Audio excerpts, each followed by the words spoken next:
evening to everyone and welcome to the second webinar of Inner Wheel Club of Makati, San Antonio. I am RG Villahin and I will be your host and moderator for this evening. To officially call this activity to order, may we call on our club president, Karen Kim.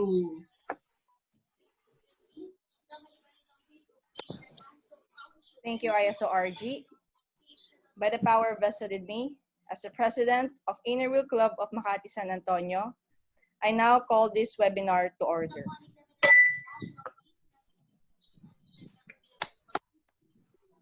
To lead us in prayer, may I call on past President Catherine Lucero, Club Treasurer of Inner Wheel Club Makati, San Antonio. The prayer would be followed with the singing of the Philippine National Anthem. We praise and thank you, God, for all He is and all He does. Thank you for using your hands to protect and bring us blessings time and time again. Lord Jesus, save those people who are traveling, walking, and out of their house for works. This we ask and praise in Jesus' name. Amen. Can you hear me? Can you hear me? Yes, very loud. Ladies, can you hear me? Yes, Okay. can hear you.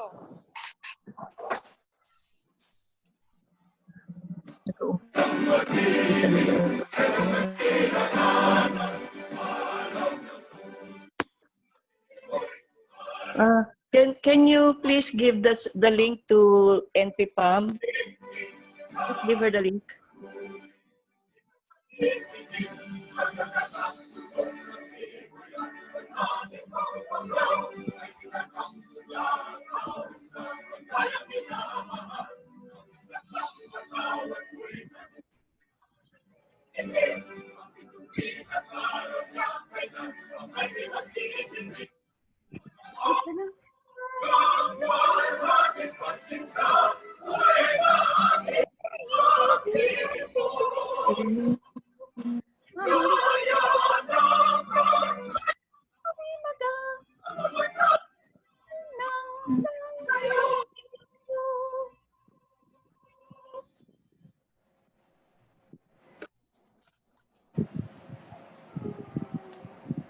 Past National President Gloria Baby Goles will now lead the recitation of the Inner Wheel Pledge.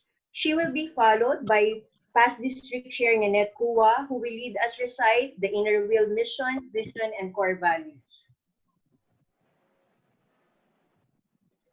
Inner Wheel Pledge. Please raise your right hand and repeat after me. Upon my faith and honor, I dedicate myself Honor, to universal cause that is mankind. that is mankind. Solemnly vow to give to give substance by deed, not not word, word, to the inner inner wheel creed, selflessness, selflessness, friendship, Friendship, and service to selfish, humanity. in this I ask divine divine guidance.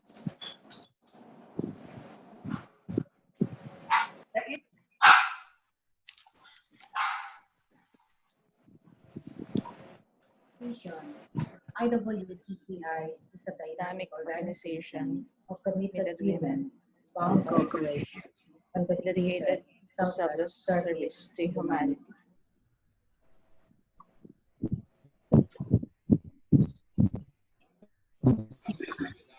Helplessness in rescue and service to humanity by providing needed assistance and undertaking special projects for the community, the youth, women, and others Marginalized sectors of society.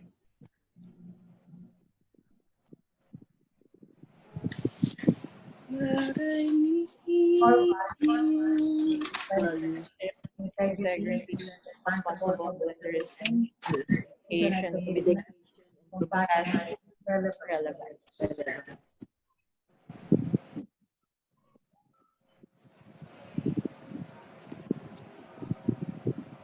Let us call on past District Chair Minerva Mini Rualo Elizaga for the acknowledgement of our guest dignitaries. Yes. Good evening, everyone. I'd like to acknowledge everyone. I see so many people are here, and we're all happy to be here in the webinar of San Antonio, Makati. I'd like to welcome DC Choi Riaño, National President Pam de Guzman, President, hello, President Karen Wu, District Secretary Violi Ante, past National President Baby Goles, DGE Robert Koa of Rotary 3810. Welcome. Good evening, everyone. Good evening. I'd like to acknowledge also the presence of our past district chairman, Alice Lucas, past district chairman, Nanette Kua, past district chairman, Christine Marco, all the club presidents, all the members of Inner Wheel Club of San Antonio, Makati, all the Rotarians, welcome everyone, all the other members and officers of Inner Wheel Clubs of the Philippines. Welcome to everyone, and let's have fun and enjoy this webinar. Thank you so much. Good evening again. Thank you very much, PDC Mingling. At this point, let us welcome back our club president, Karen Kim Wu, for her welcome remarks. Thank you, ISRG. Good evening, ladies, my fellow Rotarians, Caritas, Manila District Managers, Manila Girls Council, Philippine Amateur Radio Association, third year students of Trinity University of Asia, and to all of our participants. Emergencies happen when we least expect it. The question is, are we prepared to face this emergency? It is important that we all know first aid, so that we can extend a helping hand and not be helpless in times of need, especially now because of the pandemic. I would like to thank all of you for joining us to be part of this virtual first aid demonstration in spite of the pandemic. We may not see each other face to face, but we are able to make this webinar happen through online means. This is just an element of first aid. We emphasize the learning of basic life support to everyone, and we hope this demonstration will send the class call to the public to learn first aid. First aid is essential for all people at all stages of their life. At home, in school, the workplace. First aid for everyone, everywhere. So together, let us all save lives. Thank you. Stay safe and healthy. Thank you very much, President Karen. Before we proceed with the program, may we remind everyone of some video conferencing etiquettes that we would like you to observe in this webinar. First, we encourage everyone to mute the audio features when listening. Second, turn off the video when doing something else in the background. Third, do not interrupt our speaker. Reserve your questions and classifications at the end of the discussion. You can write down your questions at the chat box, and we will read them during the open forum later. Also, for those who would want to receive a certificate of participation, we will be issuing them through emails. You may write your name and your email at the chat box, or if you are using the Facebook live stream, you can write it down at the comment section.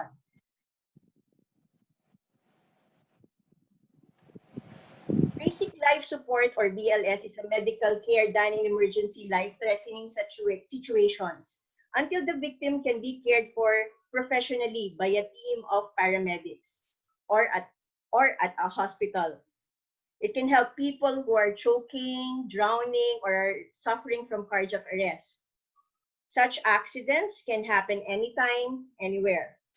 Hence, familiarity with BLS can make the difference between life and death for some people. The more people who knows how to do the BLS, the more lives will be saved. This thought prompted Inner Wheel Club of Makati, San Antonio to hold an online BLS training so that we can reach out to many people and equip these people with a potentially life-saving skill. This evening, our resource speaker is an emergency medicine specialist. She is the current vice chairperson of the Department of Emergency Medicine at the Southern Philippines Medical Center. She's also the training officer of the Department of Emergency Medicine at the University of Philippines Philippine General Hospital, and is the committee chair for quality and efficiency of the Department of Emergency Medicine at St. Luke's Medical Center. She is the founding president of the Philippine College of Emergency Medicine and is a member of the World Health Task Team for the Western Pacific region. Aside from being a doctor of medicine, she also holds a master's degree in public health and environmental health. Ladies and friends, let us all welcome our speaker for this evening, Dr. Joan Mesa-Gaerlan. Thank you so much, Dr. Arjun, for that very kind introduction. And I'd like to greet everyone a very warm evening. And I'm very glad to have been invited to your meeting to hold this webinar on a very important topic that is also, of course, very close to my heart. No?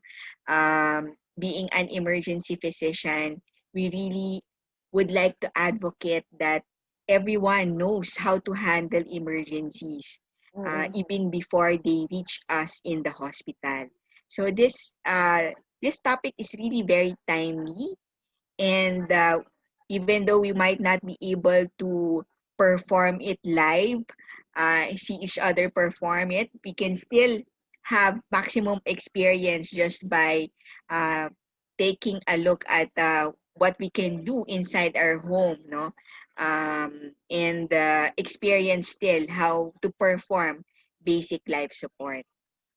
So I'd like to share my slides now, if that's okay.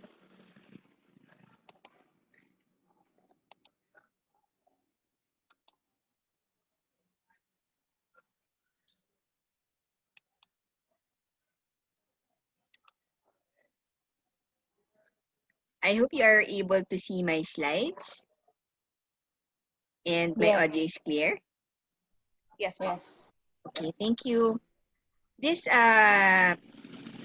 brief presentation is actually based on the Philippine Heart Association Council on Cardiopulmonary Resuscitation, focusing on basic life support for lay rescuers. So, kayo po, pagka po kayo ay nakakumpleto ni kung course na to, you are actually what we call as a lay rescuer. So the Philippine Heart Association is actually part of the International Liaison Committee, or the ILCOR, through the Resuscitation Council of Asia. So we have several organizations here, and that would also include our own Philippine College of Emergency Medicine. So under the PHA, this is the Resuscitation Council of Asia, and it is joined by other heart associations such as the American Heart Association and the European Resuscitation Council.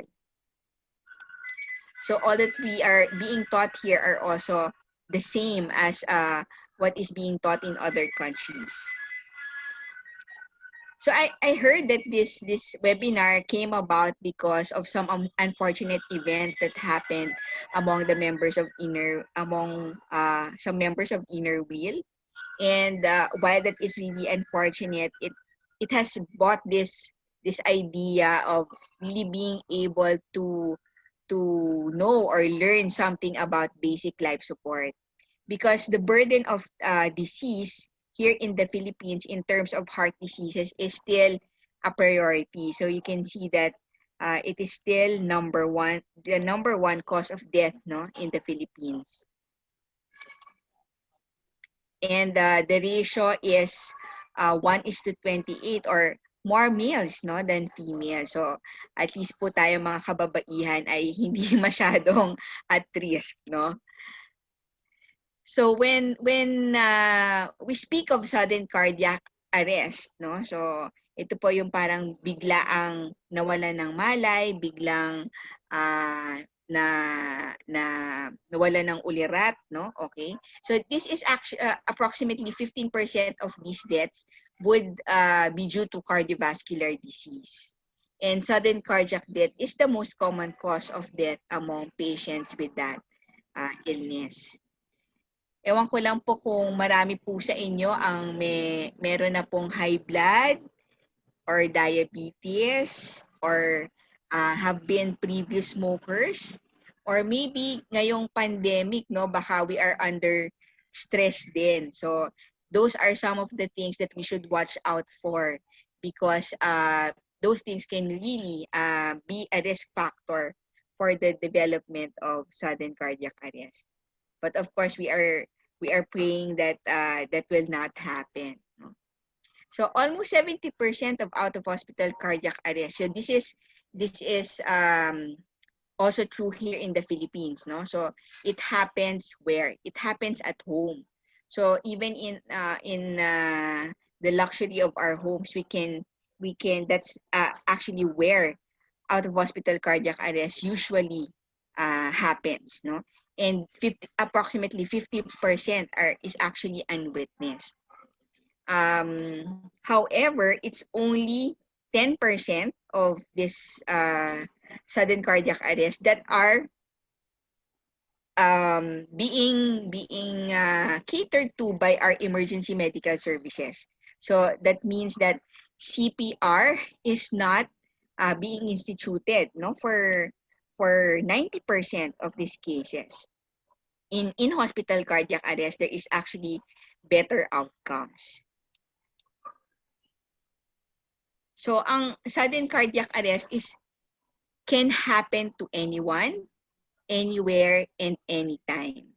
So talagang one of the stories that I usually relate to my audience when we talk about sudden cardiac arrest, there was this young taxi driver po na nawala ng malay sa bahay.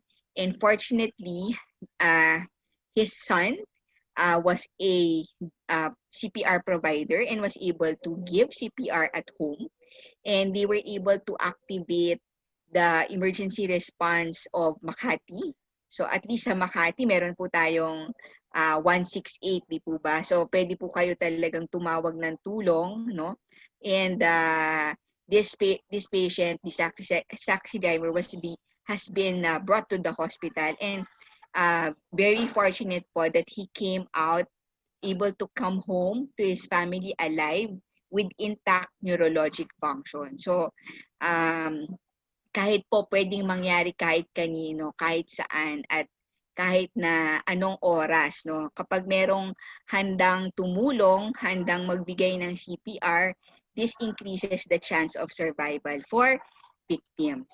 So you can see here that actually sudden cardiac arrest increases with age, and also those with pre-existing heart condition, this is also a common cause of arrest.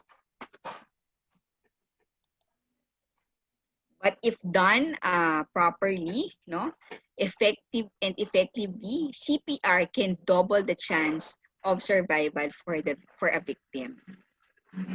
So malaki po talaga ang naitutulong ng CPR kapag tayo po ay nawalan ng malay, at ito ay because of a sudden cardiac arrest. And this does not necessitate only giving CPR. We can also give mouth to mouth, no? So although for our lay rescuers, this is not being taught anymore, no? So it is, I'll explain later on, that just doing hands only CPR is enough, no, to help our patients improve their chance of survival. So when sudden cardiac death, no, happens in the hospital, ano po ang nangyayari?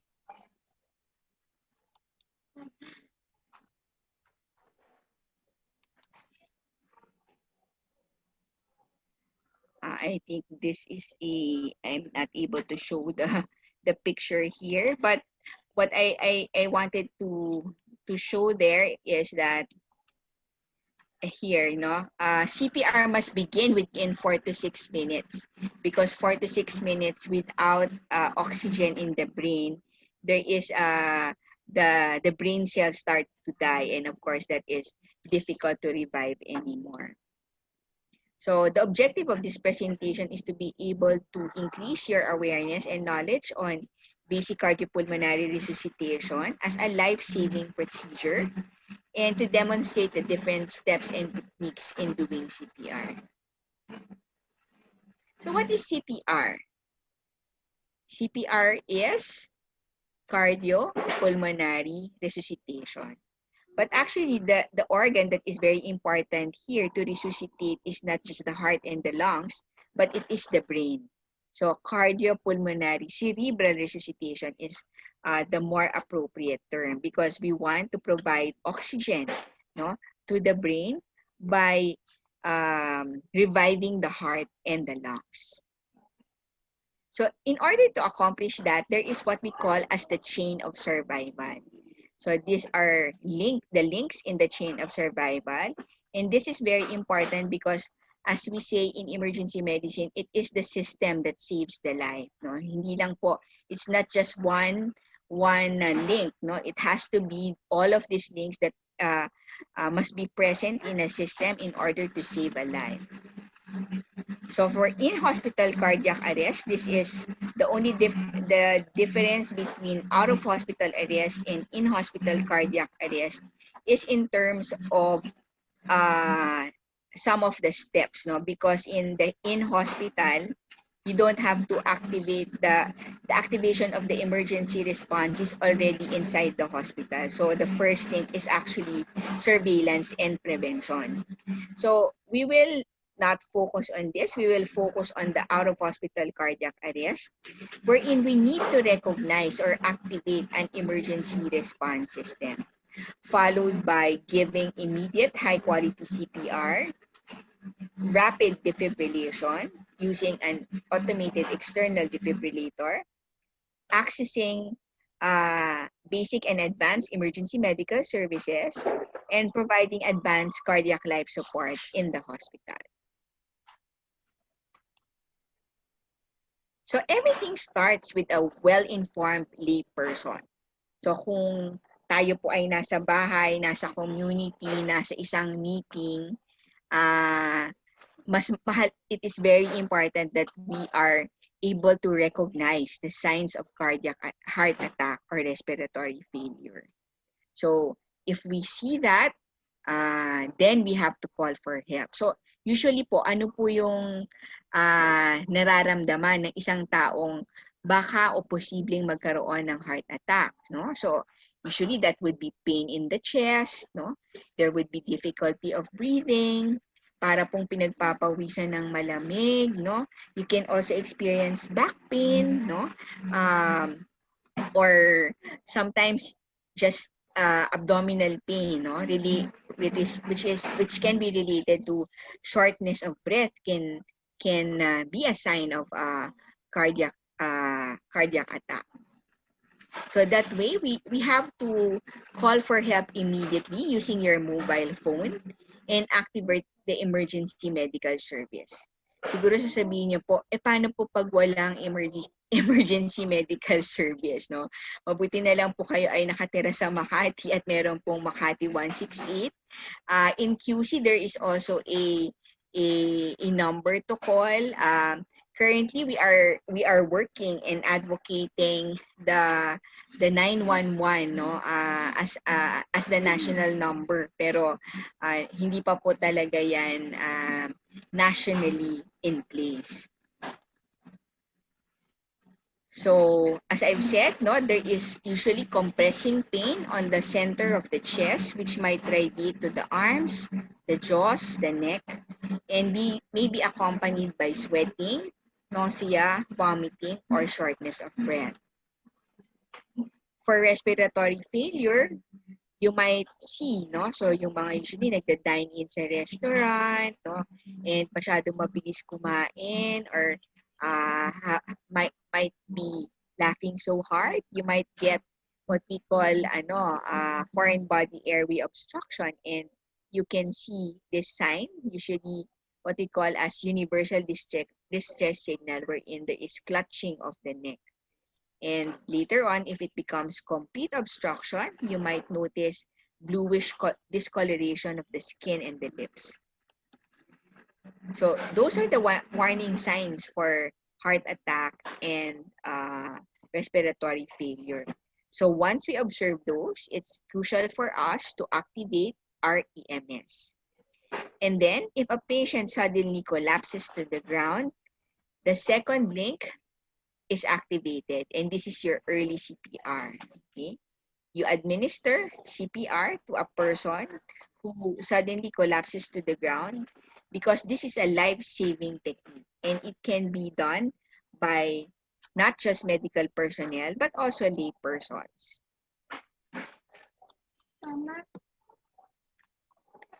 CPR is the best treatment for cardiac arrest until the arrival of ACLS care. Why is this? No? So I'd like to, if you can see me in the camera, usually the heart, when it pumps, it stops. It's not completely stopping. What happens is that there is a beat, but it's very fast. So para pong, ang tawag po namin dyan is ventricular fibrillation. So the heart is beating very fast. It is not the usual lub-dub, ganyan. So, ano po siya, nag-fibrillate po siya, and it's not enough to provide blood to the different parts of the body, no? Because it is fibrillating. So, what happens? We don't want that heart to stop fibrillating. What CPR does is prolongs the time that the heart is in ventricular fibrillation. Why? Because the only machine that can reverse ventricular fibrillation is your defibrillator. So, yan po yung tinatawag nating automated external defibrillator kung tayo po ay nasa labas, or in the hospital, you have your cardiac defibrillator. So, what CPR does, it is prolongs the time that the heart is in ventricular fibrillation. And because of this, there is an increased chance, no? When we activate the EMS, the AED is brought to where we are, and we can use the AED to reverse the ventricular fibrillation, and that's the time that the heart is restarted. So how does CPR work? No? CPR involves three organs: your lungs, your heart, and your brain. So as I've said, what we are trying to resuscitate is actually your brain, because we are providing oxygen, no, to our brain by using the heart and your lungs.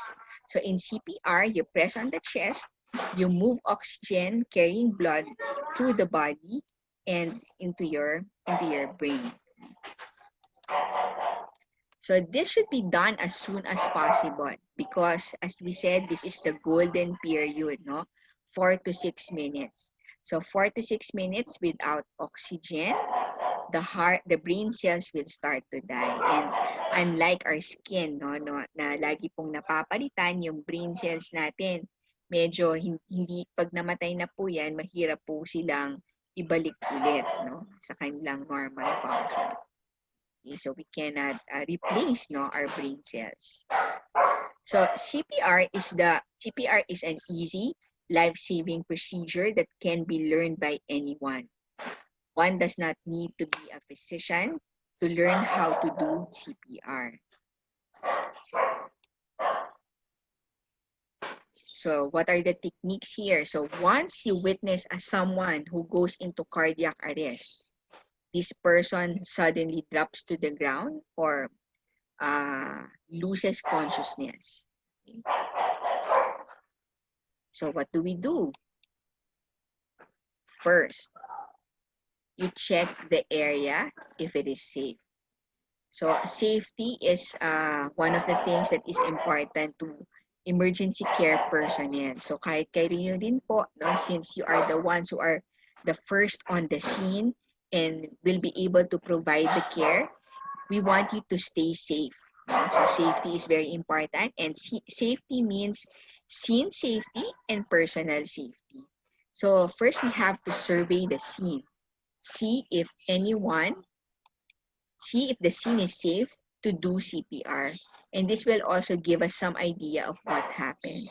So usually we look right and left and we go around, no, trying to ascertain if there is anything that can harm us, no, if we approach the victim. Next is to check responsiveness. So once the scene is safe, you are safe, you check for responsiveness. So we want to verify if the patient is really unconscious or not. So we have to tap or gently shake the victim and say, hey, are you okay? No? Pwede naman pong sa inyong lengguwahe, sir, kuya, ate, kumusta po kayo? Or gising. No? So we want to be able to check the victim's responsiveness or consciousness. So quickly look for normal breathing. If the victim is unconscious, we call for help. So that's the next step. Step 2 is calling for help. Ano po ang help na kailangan natin? Sabi natin kanina, what equipment do we need? We need the automated external defibrillator. Because defibrillator is the only one that can reverse ventricular fibrillation.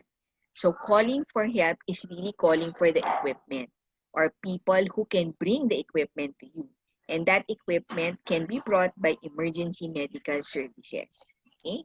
So get an AED, get the defibrillator. And when you call for help, no, kunwari nasa isang scene, marami, it might be a public place, no? You want to direct the instruction to a single person. Mas maganda po kung, sir, o ma'am, pwedeng kayo po yung tumawag. Okay? Let us not say, call for help. Kasi pag sinabi lang po natin, call for help, baka po, wala pong mag-responde. Okay, so it's better if we can direct the instruction to a single person as much as possible, no? Para talagang may accountability yung person na yun na tumawag ng tulong. Okay. So this is the equipment that we need, the automated external defibrillator, AED. So usually sa natin nakikita to mga to. So, usually nakikita po natin yan sa mga sa airport, no? Those kung saan may mass transportation, in the casinos, no? So, dun po. I think I can see rin some AEDs in fitness gyms, no? Yan. So, mas maganda, meron talaga pong defibrillator in strategic areas. Like for example, if you live in a condominium, siguro dun sa first floor, dapat at least merong isang AED. Kung hindi man per floor, no? Also in establishments, dapat merong at least one AED that can be utilized. Why?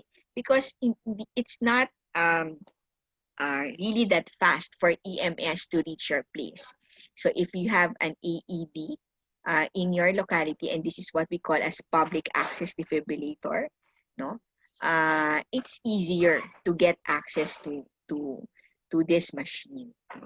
You know, in other countries, they even have the AEDs in taxis, no? Like in Singapore, yun po yung they have placed their AEDs in taxis. In other countries such as Thailand, they have placed them in 7-Eleven shops. So meron po talagang paraan kung kung it can be, really funded. And I don't know, maybe your organization can also be helpful, no, to have something in our community that is this AED. So while we are waiting for that AED, after we have obtained some help, is to determine again the consciousness, and we do this. So this is what we call as the CAB. So this emphasizes that the focus of the life-saving situation is on compressions. So you want to do chest compressions first before opening the airway and checking if there is breathing. Okay? It used to be po that this was ABC, no, airway, breathing, circulation. But studies have already shown that what is the most important intervention in a patient who goes into cardiac arrest is actually compressions.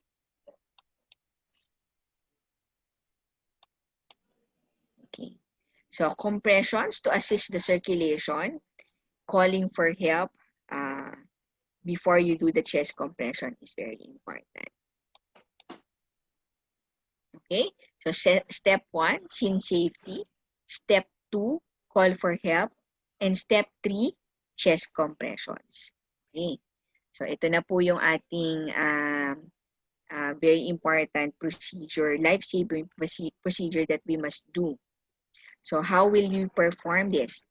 First, after ascertaining that the scene is safe and you are safe, you approach the victim and you stay on one side. So one side, usually the legs are spread apart so that the shoulder of the person will be in between your legs.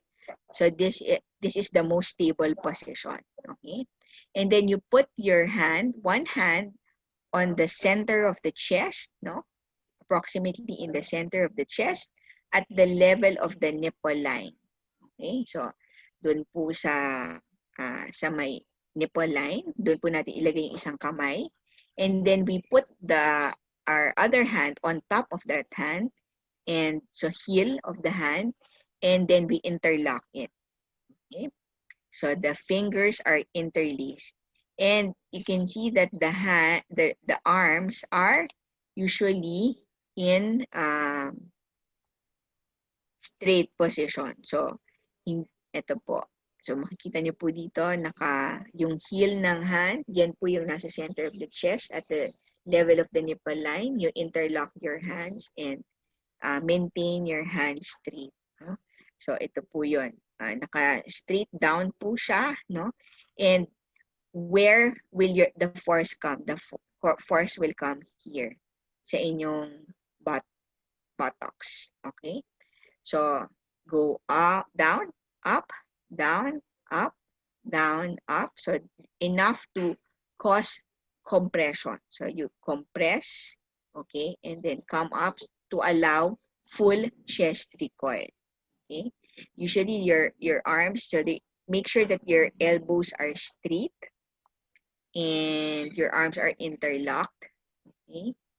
And how fast should it be? It should be 100 to 120 compressions per minute. Mamaya sabihin natin kung paano po yung beat na yan, no? And then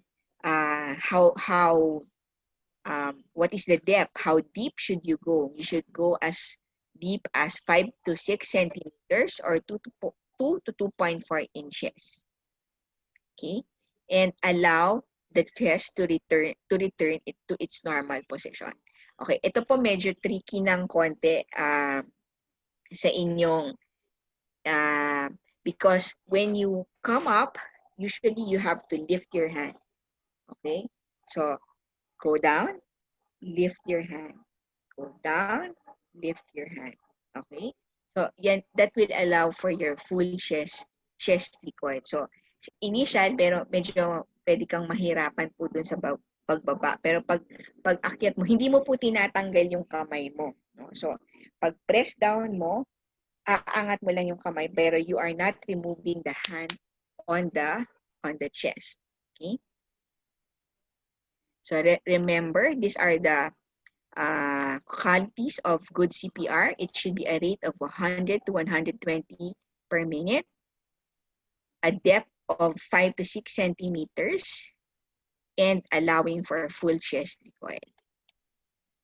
Okay? Yan. So kung alam niyo po yung kanta na Staying Alive, yan po siya. Han, tan, tan, tan, staying alive, tan, tan, tan, tan, staying alive, Yun. Makanta rin po ba kayo? So, yun po yung ating beat. Although marami naman pong ibang kanta na pwede nyong sabayan habang nagbibigay tayo ng CPR, pero we want to keep the patient alive sa pamamagitan ng pagbibigay po ng CPR. Okay? So, you see, you go down and then you lift your hand, go down, you lift your hand. So, this will allow full chest recoil. Yan. So, sabi nga po natin, no, for lay rescuers, no, we are not required to give mouth-to-mouth ventilation. So, sometimes kasi we are hesitant, we don't know lalo na if we don't know that person, no, and we don't know the history, lalo pang ngayon, no, merong pandemic, we might be hesitant to do mouth-to-mouth ventilation. So, instead of not doing CPR, kasi usually tinuturo, may CPR, dapat may breathing din, no? So, kapag kali rescuer, okay lang po na we're not giving mouth-to-mouth ventilation. What we want you to do is hands-only CPR. Okay? So, continue lang po yun. Dire-diretso lang po hanggang mapagod po kayo. Okay? Kasi pag pagod na po tayo, of course, we want to stop. No? So, hindi na po tayo nagbibilang ng 30 compressions, 2 breaths, 30 compressions, 2 breaths, hindi na po. No? So, but if you want to be trained to give this, you are not considered anymore as a lay rescuer, that you can give breathing. So as you can see in this, you are also not checking the pulse anymore. So hindi po yan siya required. Okay? So just continue chest compression until help arrives. If you are too tired to continue the compressions, you may stop, or you might have another person come in and substitute for you. Kwento ko lang din po, one of my first CPR that was done outside of the hospital. We were attending mass somewhere dyan po sa may Green Hills, no, and the priest called out if there was any doctor in the church, no. So because this person suddenly collapsed, so and we couldn't feel a pulse. So medyo malaki po siya, no? So pero hiniga po namin siya and started to do CPR. And then another person actually volunteered, no. So after me, may dumating na I know also how to do CPR. So sabi ko, okay, we can change places later on. So hanggang dumating na po yung ambulance and the patient was brought to the hospital already. So yan po. So just to simplify, no, if a patient becomes unresponsive, you note that the person is not breathing or not moving. So yun po yung dalawang hindi nagre-respond, hindi gumagalaw, walang normal na paghinga. Okay? We activate EMS services or call for help. Then this EMS services will get the defibrillator. Okay?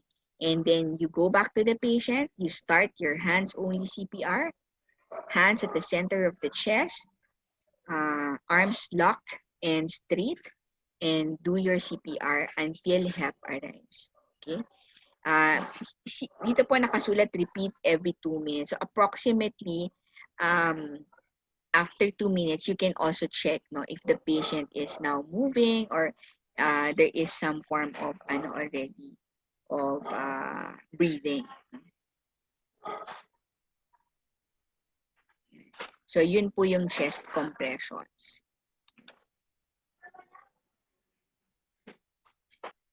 Or what you call as hands-only CPR. Okay? So you just, kung lay rescuer po kayo na trained on mouth-to-mouth, then you can continue to give your 30 compressions and 2 breaths. Okay? So dito, what we do is we open the victim's airway, no? So putting your hand on the forehead of the person, putting your 2 fingers on the bony prominence of the jaw, you do the head tilt chin lift, and at the same time you listen for breath sounds that is coming out from the mouth, or you feel it in your cheek. Okay, this maneuver, the head tilt chin lift maneuver, removes the obstruction of the tongue from the airway. So usually the tongue is the most common obstruction to the airway, and it is opened by doing your head tilt chin lift maneuver. Okay, if we are trained to do give mouth-to-mouth resuscitation, what we will do is pinch the nose, form a tight seal around the patient's mouth, maintain the head tilt chin lift position, and blow. Take in 1 full breath and blow. Take in 1 full breath and blow. Okay, and usually you observe for chest rise and listen and feel for escaping air. Okay, so ito po yung cycle. Ito po yung binanggit ko kanina. 30 compressions, 2 breaths. 30 compressions, 2 breaths. 30 compressions, 2 breaths. 30 compressions, 2 breaths. 30 compressions, 2 breaths. So that is 5 cycles, and that completes your 2 minutes of CPR. So until the help arrives. So when the help arrives, dapat nandiyan na po yung AED, and the AED will now be attached to the patient.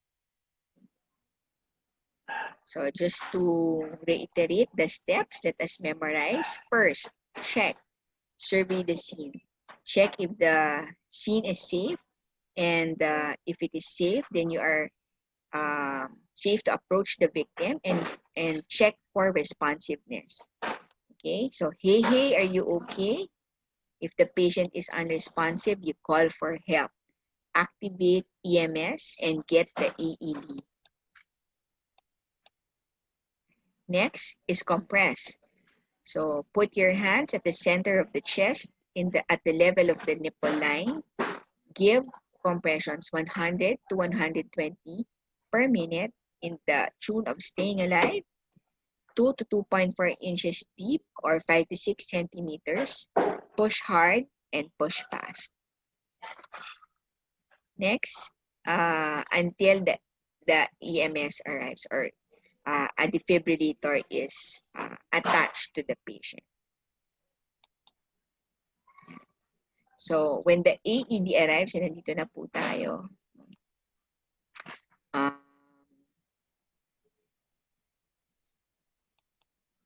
So when the AED arrives, you attach the patient to the AED. The AED now analyzes the rhythm. So this is fully automated. There are AEDs that are fully automated. It will now give you an advice. So you have to stop CPR when the AED is attached already, and it is analyzing the rhythm. So it will say analyzing rhythm, and then it will say if the shock is advised or not. So if it detects ventricular fibrillation, it will say shock advised. You press on the flashing button. So pagka-press po nyo ng flashing button, you immediately resume CPR. Okay? So pag wala po siyang in-advise na shock, then you continue to do your CPR. Okay? Kasi pwede po kasi na yung AED, nandyan, kung yung AED po natin ay nakuha natin sa malapit lang, no? Like if you were in sa airport siguro, or yun nga, in mass transportation, you are able to get the AED, you attach it to the patient, and the rhythm is analyzed, and it is advised to shock the patient. Just very important to stay clear of the patient. And when you press the flashing button, as soon as the shock is delivered, you perform your CPR. So once the patient is revived, okay, so nagkaroon na ng paghinga yung pasyente, no? You put the patient in the recovery position. Okay, so this position maintains the airway open.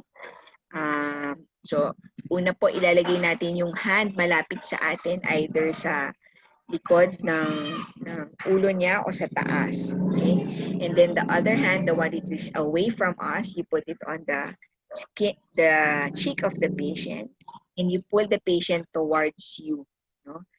Holding on to the neck and the legs, and put it in a 45-degree angle. Maintain, unless it is trauma, you maintain the airway on the head tilt chin position. So this position will prevent aspiration. So important points. Okay. There is no mistake in doing CPR. The only harm that can be done is if you delay in giving your CPR. So marami pong ganyan, yung mga nag-hesitate po kasi baka mabali daw po nila yung buto, di ba? By pressing too hard, no? So usually there is no harm in performing CPR, only in delaying CPR. All victims of cardiac arrest need chest compression. So just keep on pushing until help arrives, or until the AED arrives. So always take note that 70% of cardiac emergencies occur at home, and therefore, what will we do after this activity? It will be good if we can practice at home. At the same time, we can teach, no, people in our homemates, our roommates, our family members, how to perform CPR, because kung sa atin po nangyari yon, gusto natin na yung ibang yung kasama natin sa bahay ay makakapagbigay ng CPR sa atin, because it's a life-saving procedure. Okay, so kaya mas simplified na po talaga yung steps, no? Especially for lay rescuers, we want you to perform hands-only CPR. So being trained to do CPR can save a life of a loved one, and can double the victim chances of survival. Okay. I will now show, just to illustrate that, I will show a video.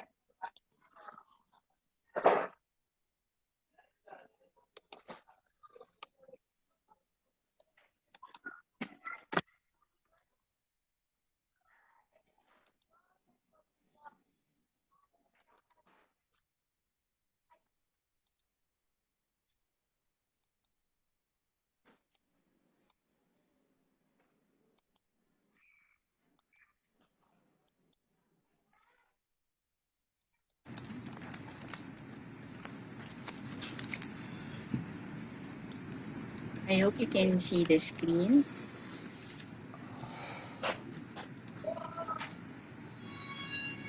Mike. Okay lang, Mike. Mike. Cardiac arrest.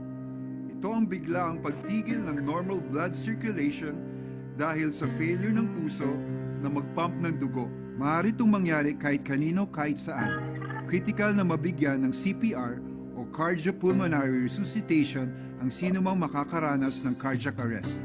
Para sa safety ng inyong mga mahal sa buhay, sundin ang mga sumusunod na steps para makapagbigay ng agarang tulong medikal at maagapan ang mga posibleng epekto ng cardiac arrest. Step 1. Check. Tignan ang kalagayan ng pasyente. Kumpirmahin kung siya ay na-cardiac arrest.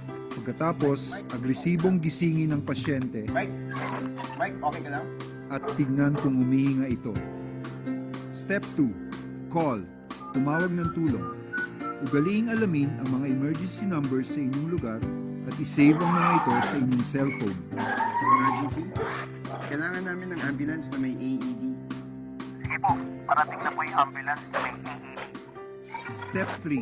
Compress. Ipagkapit ang inyong dalawang kamay at ipatong sa gitna ng dibdib or breastbone.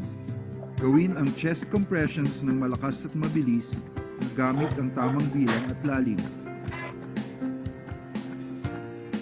Tandaan ang tatlong hakbang sa pagbibigay ng CPR. Step 1.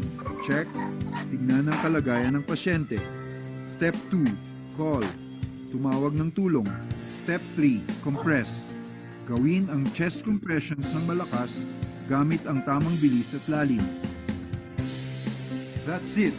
Makabubuting malaman ng bawat Pilipino ang kahalaga ng CPR. Sa mga piling pagkakataon, ang CPR ay maaaring makapagligtas sa buhay ng mga mahal natin.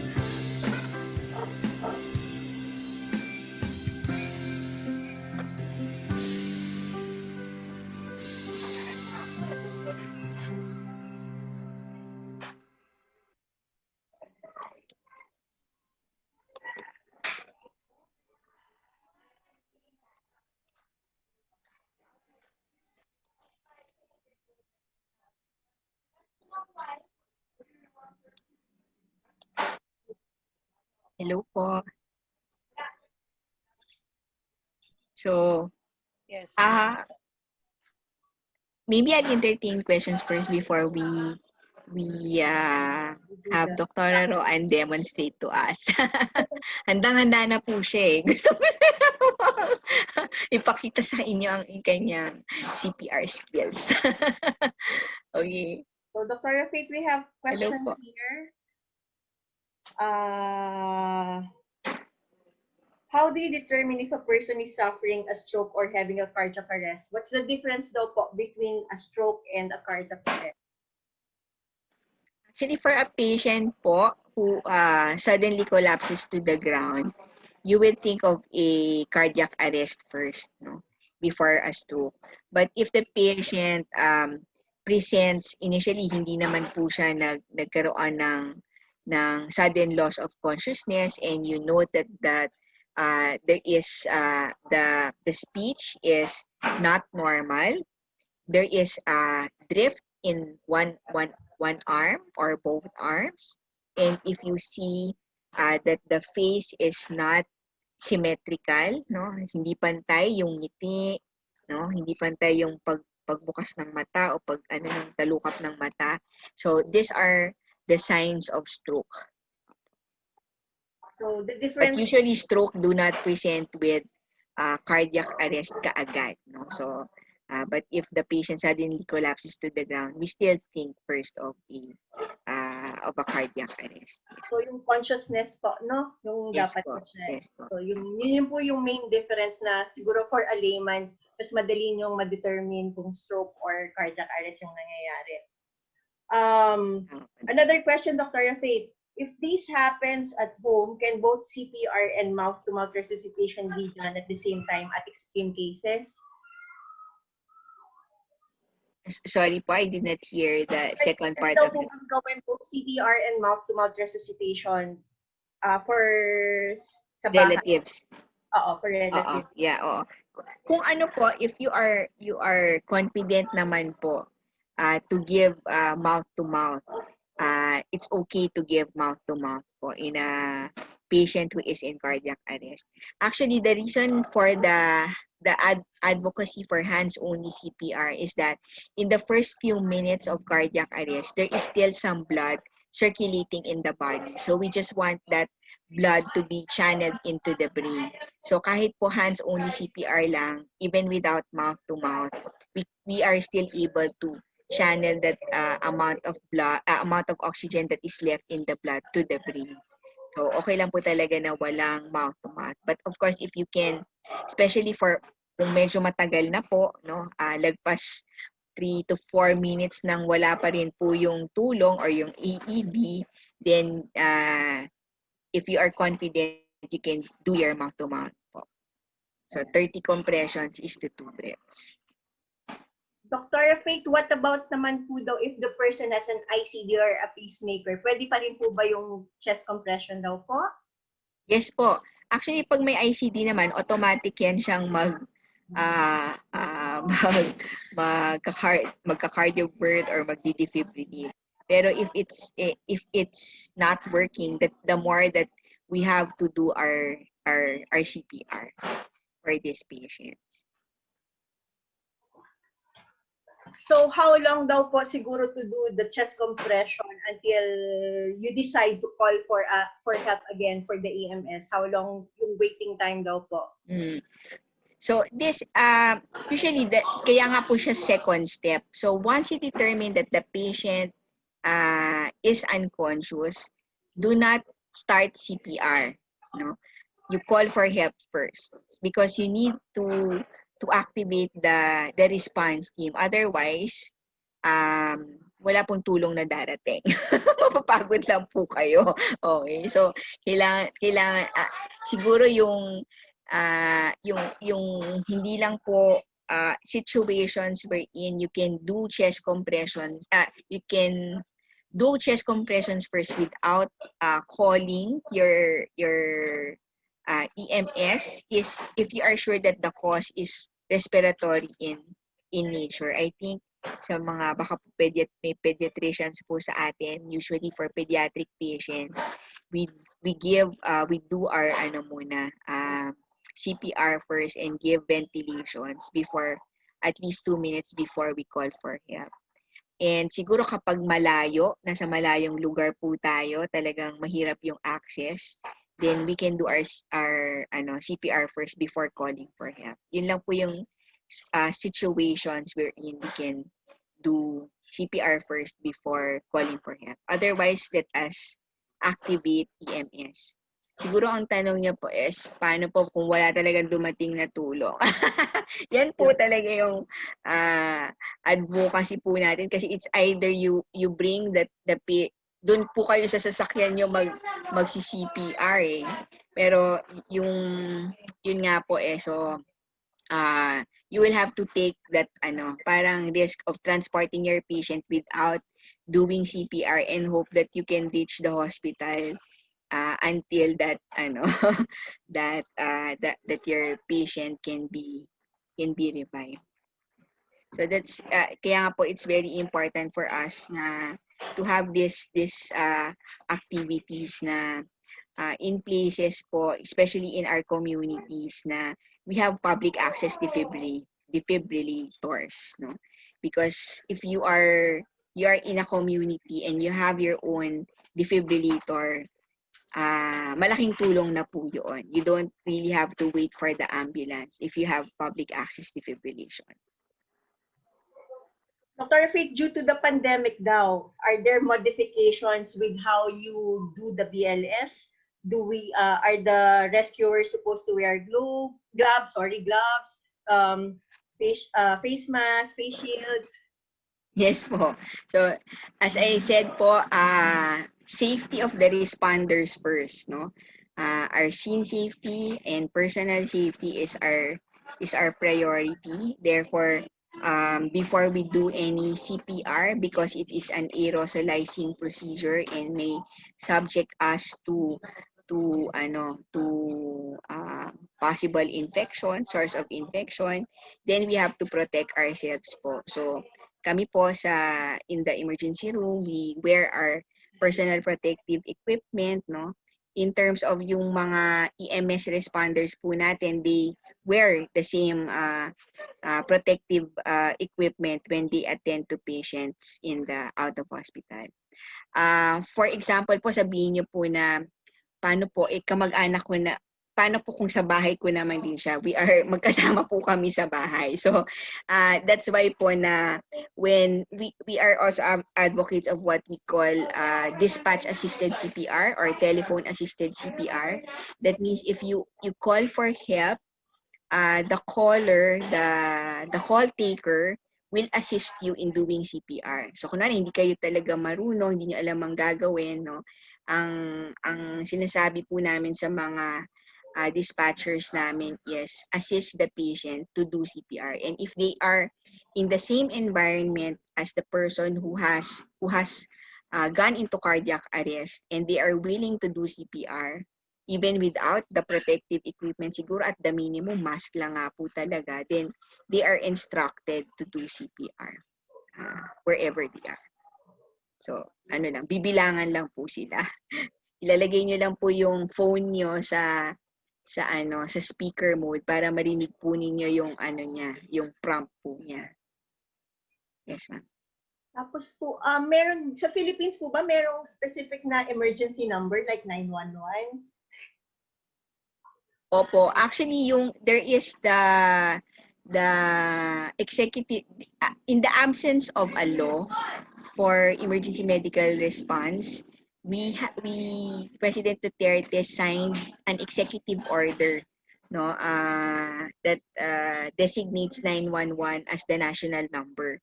However, pag tumawag po kayo doon, within lang po kasi siya, within certain areas lang po siya may access sa mga ambulances. So, pwede pong tumawag po kayo doon pero hindi ka agad makakarating yung ambulance. Yun po yung So, mas po talaga na yung local government. So, if you are in a local government unit that has a good EMS system, their local number is the one that you call. So, certain LGUs like yan nga po, Makati, QC, Marikina, all have their own EMS, so you can call on them. I guess that's our question for today, Dr. Rafait. So, ready na Opo. So, yeah, so maybe we can have Dr. Joan demonstrate to us how to do CPR. I'll just, maybe we can pin her on our screen. Ayan pa. Highlight. Ayan, naka-highlight. Spotlight. Okay. So, yun. Interlock. Yan. So, Dr. Joan, the scenario is a person suddenly collapses to the ground and is not breathing.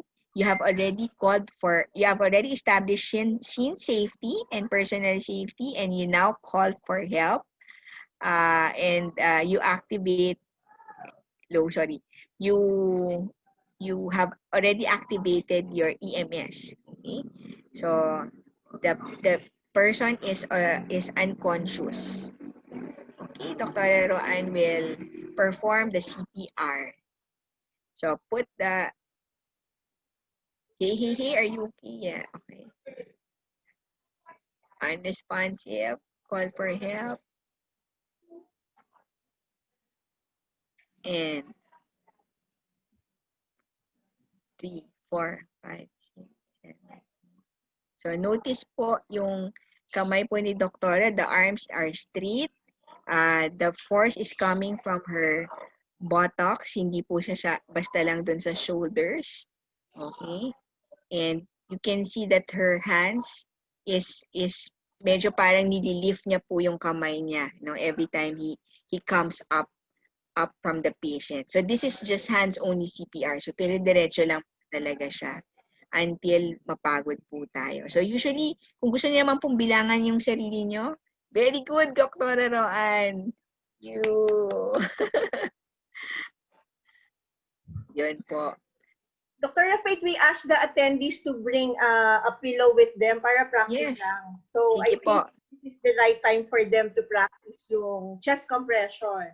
So everyone who have pillows with them, gayahin po natin si Dr. Roan.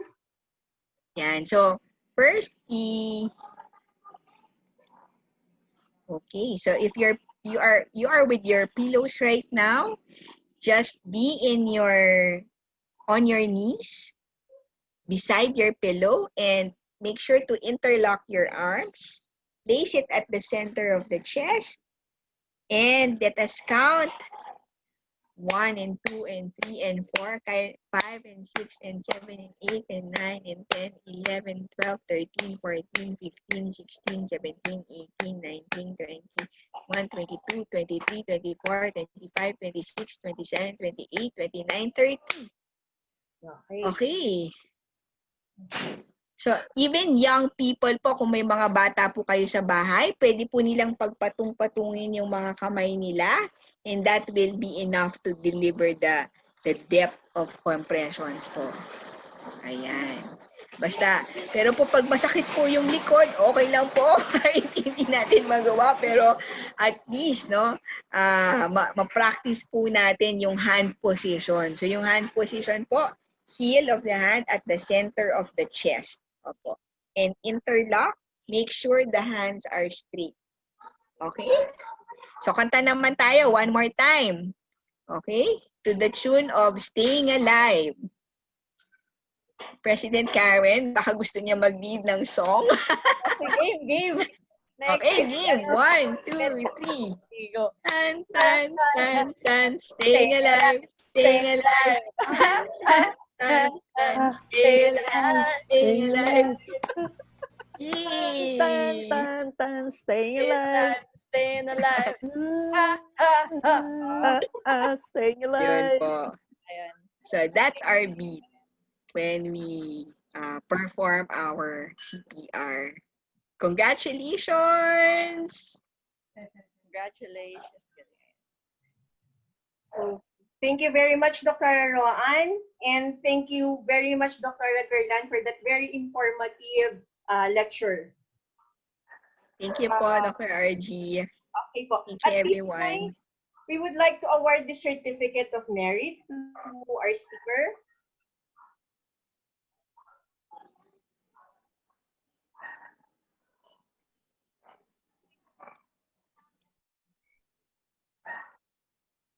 Yan. Let me read the content. Inner Wheel Club of Makati, San Antonio, District 383, hereby awards the Certificate of Appreciation to Dr. Faith Joan Mesa-Gaerlan for her invaluable insights, experiences, and expertise shared with the participants of the webinar entitled Basic Life Support 101, given this 24th day of September, year 2020, signed Karen Kim R. Wu, President, Inner Wheel Club, Makati, San Antonio, Roan De Castro, Inner Wheel Club of the Philippines, District 383 Chairman for Health, and immediate past President of Inner Wheel Club, San Nicolas, Makati, of San Nicolas, Makati. Thank you po. Maraming salamat. Thank you, Dr. Roan, for the invite. And thank you po, President Karen, for that for this opportunity to share with you. So, ladies ano po, teach nyo po sa inyong mga kasama sa bahay. Yes. Thank you. Ladies and friends, let us welcome our past President, Dr. Roan De Castro, Inner Wheel Club incumbent District ISO and Committee on Health Chairperson for our closing remarks.